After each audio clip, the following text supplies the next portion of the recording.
It started when I was standing in my nephew's 7th birthday party surrounded by extravagant gifts, with a $50 gift in my bag.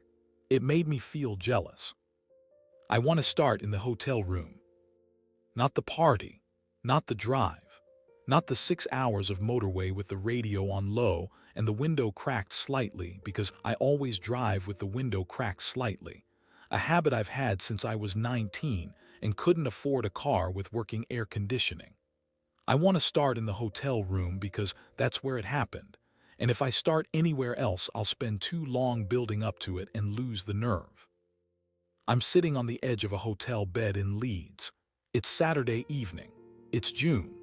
The room is the kind of clean that has no personality: white duvet, beige walls, a laminate desk with a kettle on it. Perfectly adequate. The kind of room I'm used to. I've been in a lot of hotel rooms over the past 2 years for work, and they all have this quality of existing for function rather than comfort, which has never bothered me before. It's bothering me tonight. I have been crying for 40 minutes. Not the kind of crying that looks like anything. Not the cinematic kind with a single dramatic tear. The ugly kind. The kind that involves sounds you don't recognize coming out of yourself, and your face doing things you can't control, and the specific indignity of sitting on someone else's bed in a city you don't live in, falling apart over something you cannot straightforwardly explain. And the part that is breaking me open, the part that is keeping this going past the point where I thought it would stop, is not the thing that triggered it. It's the fact that I'm feeling it at all. That I'm this person, sitting here feeling this. That's what I can't stand. Let me go back, not all the way, just to this morning. I work for a logistics company in Manchester. I won't specify further than that. It's a good job in the sense that it pays reasonably and has structure, and I'm competent at it, which is more than a lot of people get, and I know that. I've been there 4 years. In those 4 years, I've taken 11 days of annual leave, which my manager has pointed out twice in the tone of someone who isn't sure if they're looking at dedication or dysfunction. 2 years since I'd taken a proper block of time off. 2 years of early mornings and late evenings and weekends that blurred into weekdays. And then the holiday was approved, 7 days, and I thought about what to do with it, and I called my sister Sarah. Sarah lives in Leeds with her husband Greg and their son Oliver, who was turning 8 on the Saturday I'd be there. I hadn't seen Oliver since Christmas. He's a good kid, loud in the way 8-year-olds are loud, specific interests that he explains to you at length whether you've asked or not, the kind of laugh that takes over his whole face. I like him genuinely and without complication, which is something I can say about very few people. I ordered a gift online. Lego Technic set, the kind with real mechanical parts that actually does something when you build it. 42 quid. Good toy.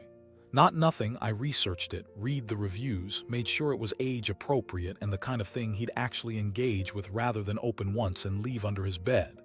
I wrapped it myself, which I am not naturally gifted at, and put it in a gift bag with tissue paper and wrote his name on the tag. Decent toy, that's what I had. Decent, considered, genuinely chosen. Sarah's house is a detached 4-bedroom on a quiet road in a part of Leeds I don't know well.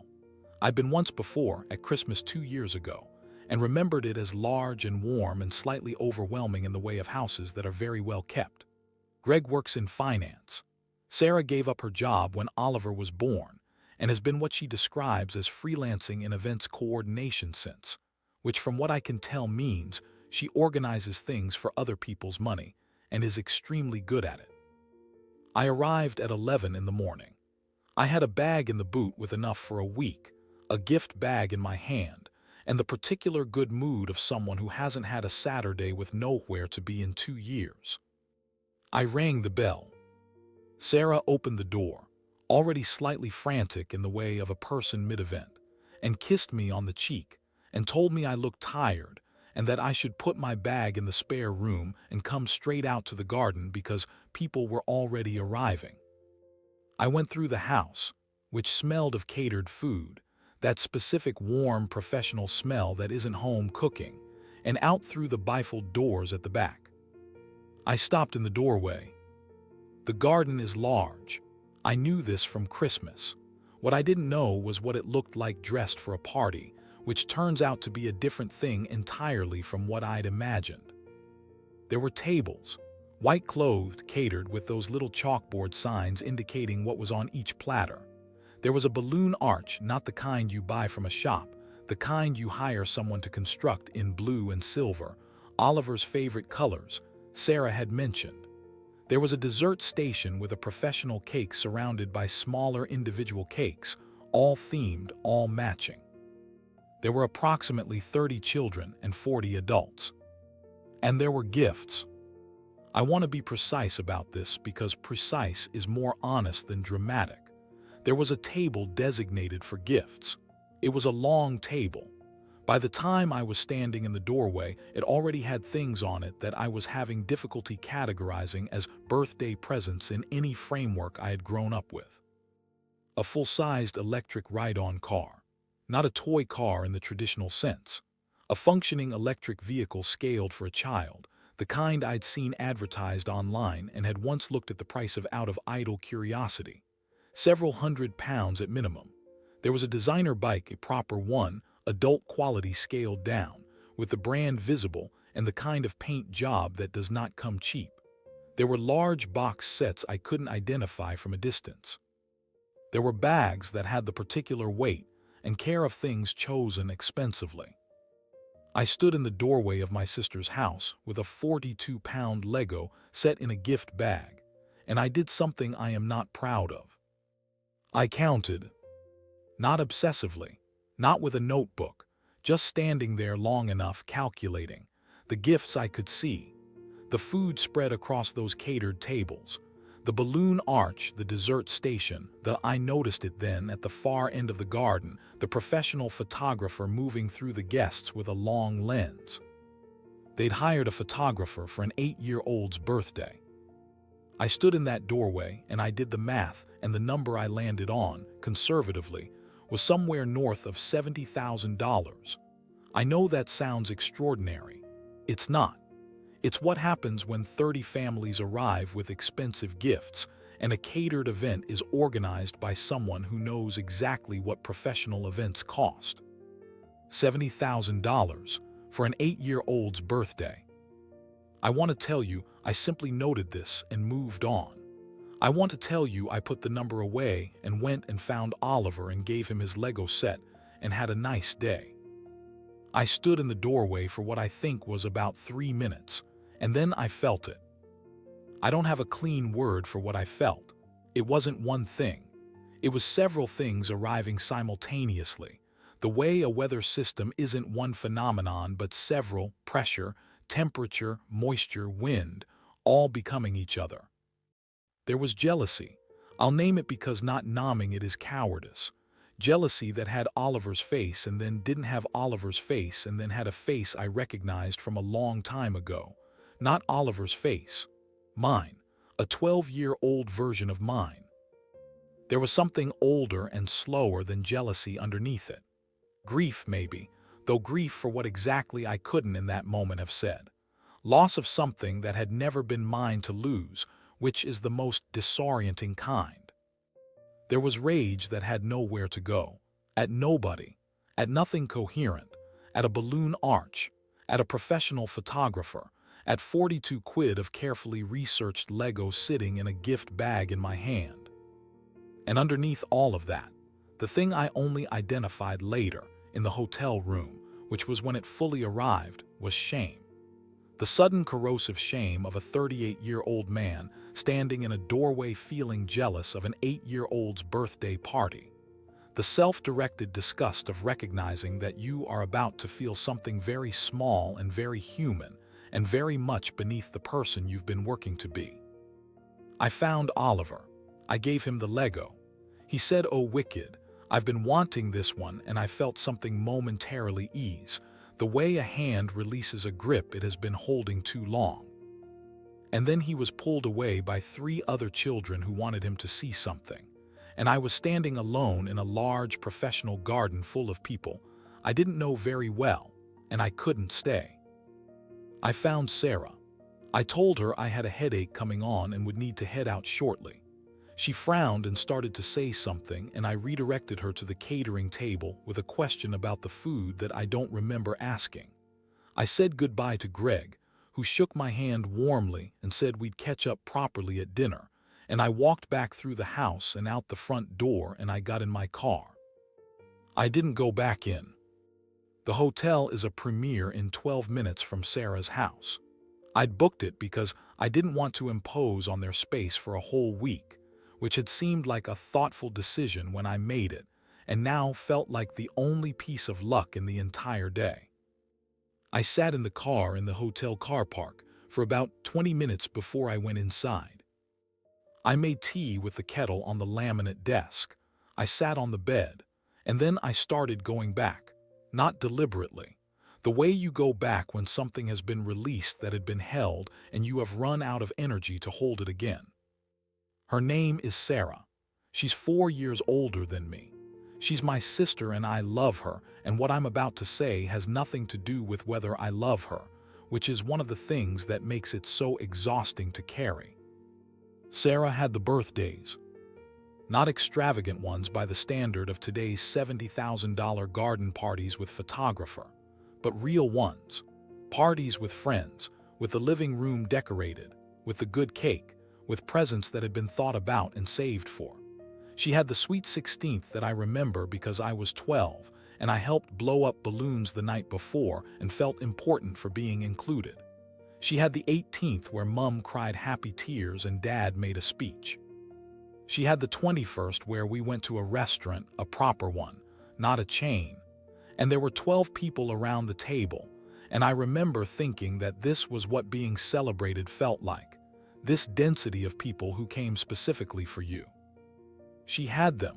She had them in the way you can have things when the circumstances allow for it, and the circumstances allowed for it. My dad had his job. My mum worked part-time. They weren't wealthy, but they were steady, which is a different thing and in some ways a better thing. And then, I was 12 the year my dad had his surgery. Not a minor thing. Spinal surgery, long recovery, the kind that takes a person out of their life for months and then returns them slightly different, careful about what they carry, watchful about what they lift. He was self-employed. He ran a small removals business with 2 other men, which in retrospect is an extraordinary thing for a man with a back condition to have chosen, but that's the kind of stubbornness my dad was built of. The surgery happened in October. By February, it was clear he wasn't going to be able to return to the removals work, not in any capacity that matched what he'd been doing before. The business redistributed without him. The income didn't. He found other work. He always found other work. This is the part I want to say clearly because it matters. He didn't stop. He and my mum restructured, recalibrated, did the invisible labor of making a smaller amount of money function as though it were not smaller. They managed. We were fine.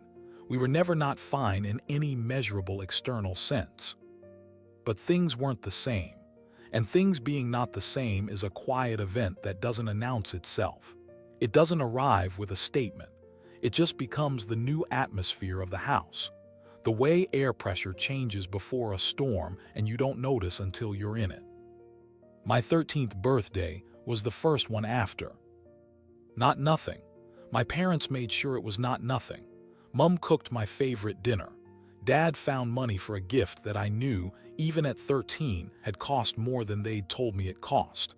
There was a cake, proper one, from the bakery we liked. There was the 4 of us at the table, and I remember Dad making a joke that made me laugh and Mum taking a photo on the camera we had then. It was real, it was warm, it was love unmistakably. It was just small, quiet, the 4 of us in the kitchen, no balloons, no friends, no restaurant, no speech. And I sat at that table and I ate the dinner and I was grateful, and I meant the gratitude, and I also felt, somewhere beneath it, a thing I didn't have a name for yet. A thing I would spend the next 25 years not having a name for. The following years didn't change the pattern. We had stabilized at the new normal, and the new normal was modest, not inadequate, not loveless, modest. Birthdays were family occasions, sometimes a cake, usually a meal at home, always warm, always quiet. I never had a party in any conventional sense after the age of 12. I watched other people have them. This is the part I want to be precise about because imprecision here leads to self-pity, and self-pity is not what I'm going for. I watched classmates have 16th birthdays that were events. I watched them have 18ths. I watched, from the specific vantage point of a teenager who understood his own financial situation clearly and had decided to say nothing about it to anyone, a procession of celebrations that I was sometimes invited to attend as a guest, which meant I was in the room but not the reason for the room, which is a particular kind of loneliness that I recommend to nobody. I didn't resent them. That's the truth. Not then. I was very good at being fine about it, and I was fine about it, and I moved on into my late teens and then my 20s with the matter successfully filed away. Sarah got married at 26. Greg is from money in the way that some people are from money, not ostentatiously, not with performance, just with the structural ease of someone who has never had to calculate whether a thing is affordable before doing it. He's a good person. He has always been kind to me and generous in the ways that people with means can be generous without it costing them anything they'd notice missing. The wedding was beautiful. I mean that without irony. It was in a country house in the Cotswolds, and there were 140 people and a 5-piece band and a dinner that I, 22 years old and eating on a student loan budget, recognized as cost per head in the triple digits. I was happy for her. I was genuinely happy for her. She was radiant, and Danny, Greg was attentive and kind, and it was a good wedding in every measurable sense. I was also 22, and I was taking out my second student loan that year because the first one hadn't covered what the first one was supposed to cover, and I was working weekends at a distribution warehouse to cover the gap. And I was sitting in my graduate lodgings figuring out the specific arithmetic of a life that required constant arithmetic. And I watched my sister marry into a life that would never require arithmetic. I filed it. I got good at filing. The logistics job came after graduation. Not immediately. There were 8 months of the specific purgatory of the graduate job search, which I won't detail here because anyone who's been through it already knows, and anyone who hasn't doesn't need the full tour. I found the job. I moved to Manchester. I built something. 4 years in, it's solid. I have a flat that is mine in the sense that the rent is mine, which is not the same as the mortgage being mine, but it's a version of something. I have a car. I have savings that are not impressive by any objective standard but exist, which is more than they did 3 years ago. I have 1 week of holiday in the past 2 years, which I spent standing in a doorway counting gifts. In the hotel room, on the bed, 40 minutes into something I still don't fully have a name for.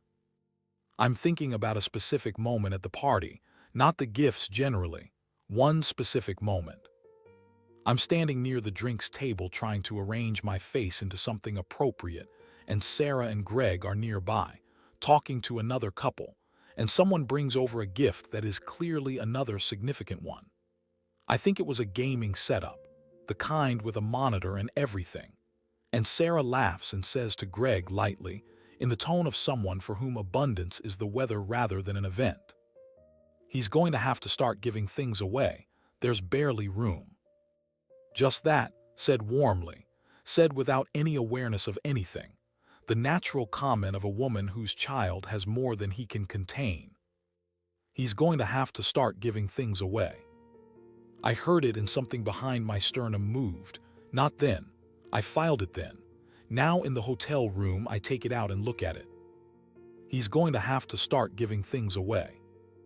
I think about a 13-year-old sitting in a kitchen with a bakery cake and 3 other people, and a gift that cost more than it should have, and the love that was in that room, which was real and complete, and not enough.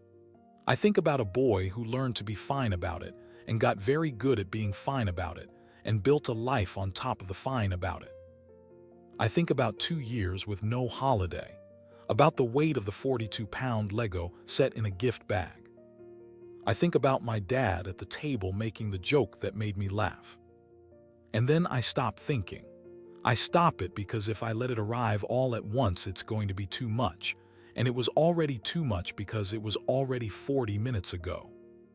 It arrives anyway. I want to tell you what it looked like, but I'm not going to pretend I remember it with any clarity. It's not a clear memory. It's a texture, the carpet under my feet, the sound of the kettle having finished boiling and gone cold without me touching it, my face doing things I couldn't control. The sounds, I mentioned the sounds earlier, the ones you don't recognize coming out of yourself. Grief sounds, not crying sounds, something rower than crying. The sounds of a thing that has been held for a long time and has finally been put down. I want to tell you there was a clear thought inside it, something coherent I can report. There wasn't. There were fragments, my sister's garden, my dad's joke, Oliver climbing on a life-sized electric car, a bakery cake, a balloon arch I didn't know the cost of but knew the cost of, the specific arithmetic of a life, 2 years with no holiday. And underneath all of it, running like a current beneath the rest. You are not allowed to feel this. This is not your grief to have. They did their best. Nobody did anything wrong. Oliver deserves every gift on that table. Sarah built a good life and she deserves to give her son a good life. And you are a 38-year-old man sitting on a hotel bed in Leeds resenting an 8-year-old's birthday party, and you should be ashamed of yourself. You should be ashamed of yourself. I think that's what kept it going. Not the grief itself, the shame of the grief. The way each wave of feeling was immediately followed by a second wave of self-directed disgust that restarted the first wave. The loop of it. The exhausting, circular, inescapable loop of feeling something, and then hating yourself for feeling it, and then feeling worse, and then hating yourself for feeling worse. I have spent 38 years being reasonable about my circumstances, understanding the context, holding the complexity, knowing that my parents tried, that the surgery wasn't anyone's fault, that timing is not the same as injustice, that wanting something you didn't get doesn't mean you were owed it. I have been very reasonable. And it cost me, I think. The reasonableness cost something. It cost it somewhere, and the bill arrived at a Premier Inn in Leeds on a Saturday evening in June, while I sat on a beige-walled bed and the kettle went cold. I stayed in the hotel that night. In the morning, I washed my face and looked in the bathroom mirror for a while. My eyes were swollen in the particular way of serious crying, which doesn't resolve overnight. I put on clean clothes. I thought about the rest of the week, 4 more days I'd booked, dinner plans with Sarah and Greg on Tuesday, a trip to the Yorkshire Dales I'd been vaguely excited about. I called Sarah. She answered with the warmth she always answers with and asked how my head was, the headache I'd invented, and I said it had been a bad one but I was okay. She said come for breakfast. I said I needed to head back actually. Something had come up with work. I hated that I was good at this. At the lie, at the redirection, I'd had a lot of practice. She made the sound she makes when she's not convinced, but is going to let you have the thing you're asking for because pushing feels worse. She said, "Are you sure you're all right?" I said, "Yeah, just tired, you know how it is." She said she'd call me in the week. I said, "Great." I said the party looked brilliant and Oliver had seemed so happy. She lit up at that, the way a parent lights up when someone notices their child's joy, and I let her talk for a few minutes about the day and I listened, and I meant the warmth I felt listening and also wanted to be off the phone and in my car and moving. We said goodbye. I packed my bag, I checked out. The drive back to Manchester is 6 hours. I had the radio on. I stopped once at a services near Sheffield for a coffee and a sandwich that I ate standing at a tall table by a window overlooking the car park. I thought about calling someone. I don't have a large number of people I could call for this specific kind of conversation. Not because I'm isolated, but because I have spent 38 years being the one who is fine about it, and fine about it is not a self that generates the kind of friendships where you call someone from a motorway services in Sheffield and say, "I broke down in a hotel room last night over my nephew's birthday party, and I need someone to sit on the phone with me while I process it." I finished the sandwich. I got back in the car. My parents lived 20 minutes from my flat. I hadn't told them I was coming back early. I'd told them I was in Leeds for the week. I debated going straight home, but there was something in me that needed to see them. Not to talk, just to see. I showed up at their door at 4 in the afternoon. Mum opened it and looked at me the way she has always looked at me when something is wrong with me, not with alarm, but with that specific readiness of a mother who has spent decades reading a person she made. She said, "You're back early." I said, "Yeah, work called. Had to sort something remotely, easier to be home." She nodded, not convinced. She held the door and I went in, and it smelled of their house. The specific smell of my parents' home that I have never been able to fully describe and could find my way to blindfolded. And Dad was in the armchair with the television on, and he looked up and said, "All right, son." I said, "Yeah, Dad, all right." We had tea. Mum made sandwiches.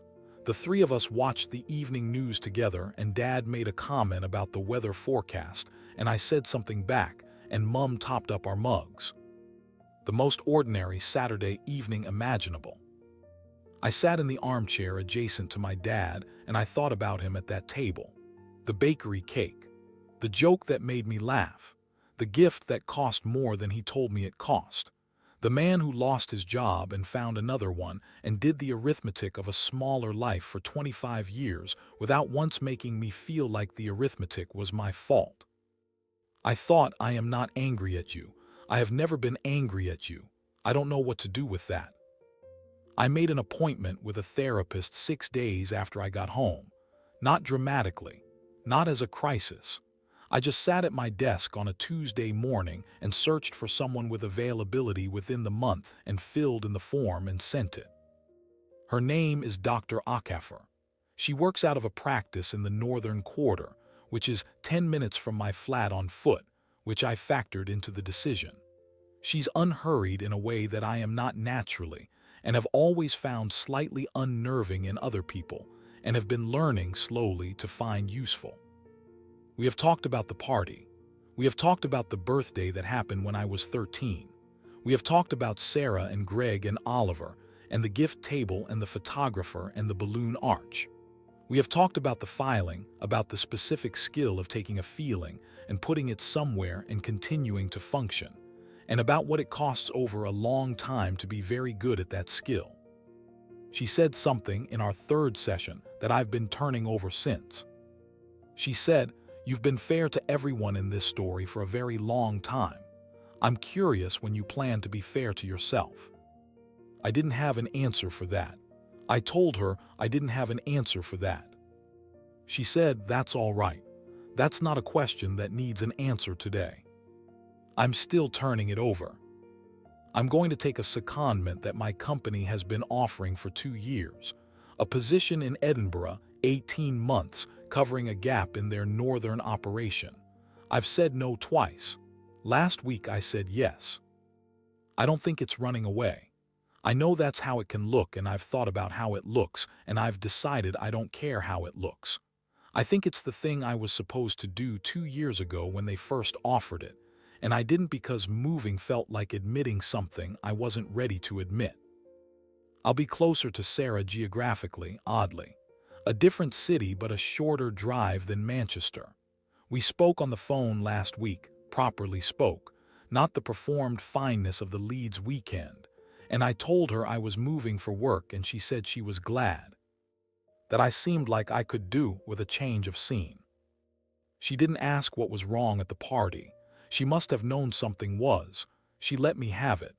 This is the thing about Sarah, she is not unkind. She has never been unkind. She just had things that I didn't have, and neither of us chose the order of it. I love her.